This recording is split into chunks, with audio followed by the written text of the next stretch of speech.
And I'm wondering, was there a move away from a Christocentric view to sort of a view that put the natural world at the center? Are we seeing a manifestation of that in greater terms today through the New Age movement and sort of the deep ecology movement?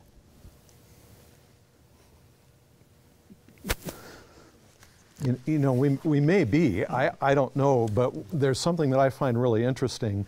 When I talk to the average environmentalist, the average person who cares, and even those people who are involved in the environmental movement in some kind of cause and are advocating for a particular cause, and I start asking them about the basis for their concern for the environment, I find that there's a real problem in their thinking, and I think as Christians we can make a contribution to this area.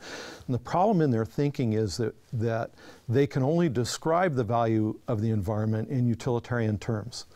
And yet they recognize somehow that there's a moral obligation that comes from an intrinsic value to the environment, but they can't describe what that intrinsic value is or what its grounding is.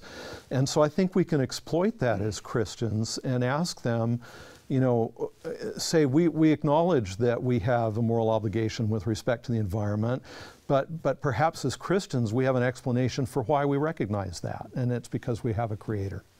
I think you're exactly right to trace the roots of this back to the Enlightenment, which really was a denial of the existence of God or the authority of God, and it gave the authority to human reason. Now, I think people are wrong to think of the biblical environmental ethic as being anthropocentric. It's really theocentric. But if you deny the existence of God, it can't be theocentric because there's nothing for it to center on.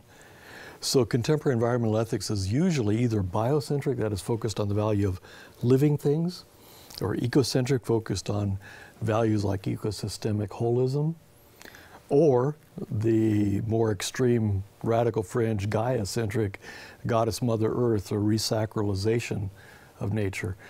But none of these can answer some of the more fundamental questions. Only a theocentric ethic can. Yeah, it reminds me of what an old teacher of mine said. In fact, John Warwick Montgomery, you remember him.